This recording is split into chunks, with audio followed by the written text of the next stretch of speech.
If you got laid off today, who is the first person you would call? And better yet, would they even answer the phone? We've seen the headlines. Layoffs are not just hitting weak performers, they're hitting everybody the same way. People who thought they were indispensable are finding out that loyalty doesn't matter and that there are no rewards for sticking around longer than you should. And this sucks, y'all. But the sad reality is this is just a reminder that we needed, that your job is not your safety net, your network is. And where people really mess this up is they only think about networking when they're in trouble. They only think about calling that one person they could trust when they've been let go. At that point, it is too late. So today, we're going to talk about what real networking looks like, because the truth is, layoffs aren't going anywhere. They're going to keep happening. If you're in white-collar job or tech, I hate to say it, it's going to keep happening. And it's not a guarantee to happen to you. That's not what I'm saying at all. But it's also not a guarantee that it won't happen to you, because it's happened to me. It's happened to people that I respect and admire so much. It can literally happen to anybody. So it's best to be prepared now. So far in 2025, nearly 146,000 workers in tech have been impacted by layoffs. The number of tech company layoffs is super active.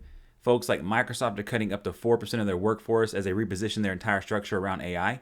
And in just the first 6 months of 2025, 700,000 jobs were announced to be cut. That is an 80% increase year over year compared to this time last year. And if you want to know who's being hit the most, it's accounting, consulting, legal, IT. These are the sectors seeing consistently high layoffs because of the emergence of AI and more streamlined technology. And I keep saying it, AI is not going to replace your job.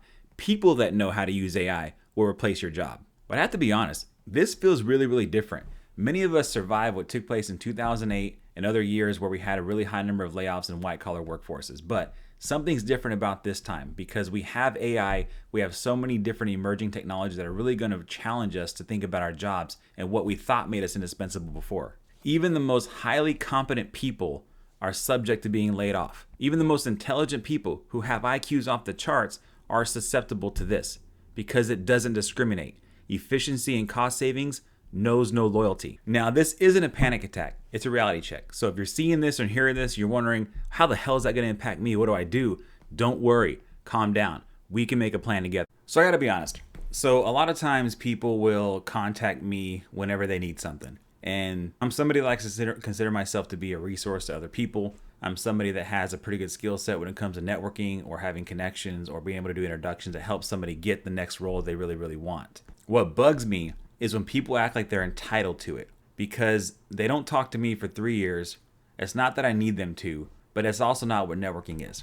You don't talk to me for 3 years. You reach out of nowhere, either ask me for a job or ask me for a recommendation for a job, or worse, ask me to look at your resume for free. And something I've had to do quite a bit over the last, call it, year or so, is to really get stingy with my time. Because as somebody who gets energy from helping people, from doing better with their careers, I'm also human, and I also have my own life, my own obligation, my own career. And so I can't stretch myself so thin to where it's going to cause disruption in my own mental health and my own energy levels, because I have an obligation to myself, my current career, and my family to be the best I can for them. And I've literally had people contact me with 25-page pitch decks asking me to review the whole deck for them after nothing else being said.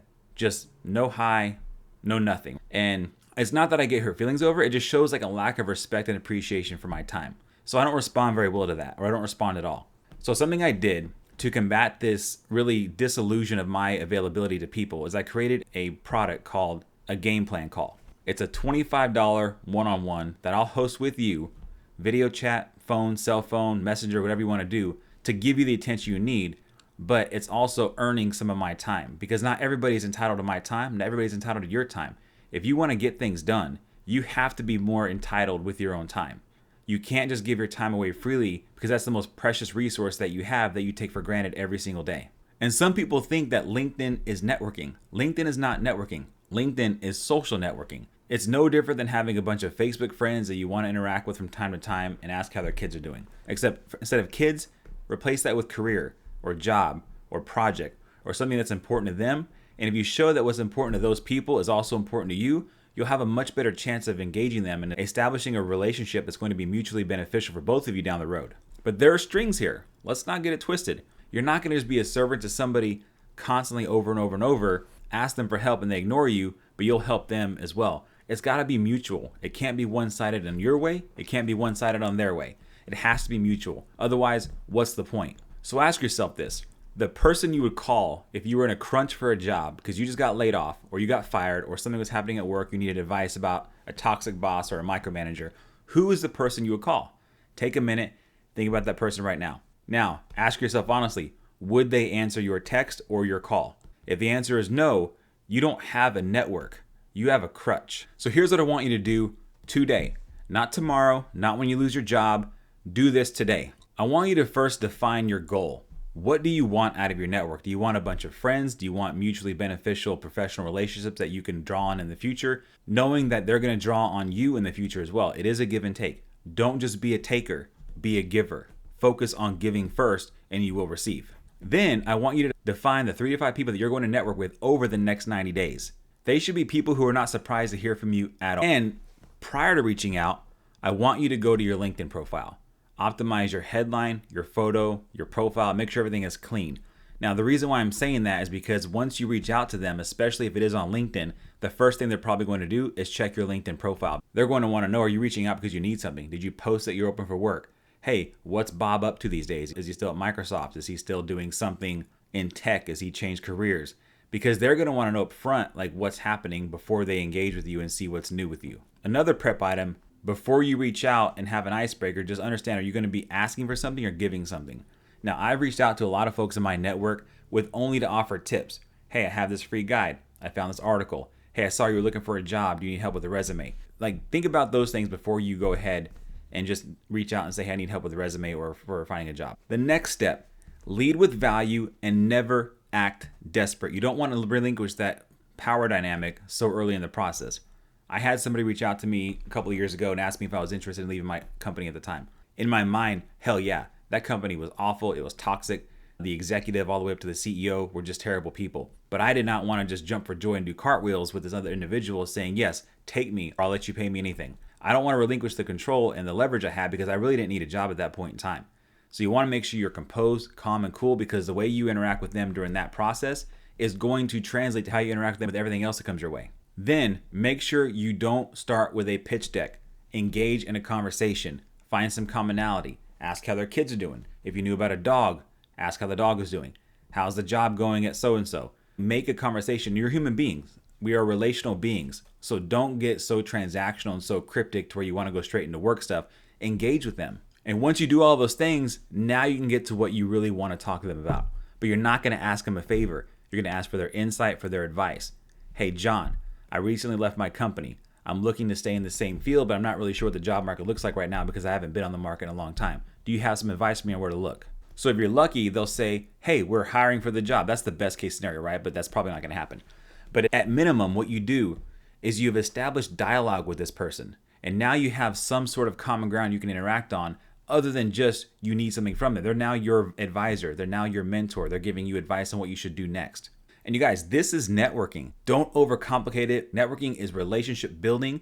Okay, so now that you've optimized your profile, now that you've engaged the people you want to engage with, let's assume you didn't need anything at all. You're now just trying to reach out to them to establish a good relationship and a good dialogue. But you want to make sure that you maintain touch points as well. Don't just let it go cold and dry because then they'll forget all about you. So depending on the contact, set a monthly or a quarterly reminder to reach out to them. Now, if it's a busy executive, somebody who's a CEO or a COO, I wouldn't bug them weekly or even monthly, right? They have so many things going on in their mind. They have payroll, they have HR issues, they have process issues, performance issues, revenue, cost cutting. They have so many things that are on their plate.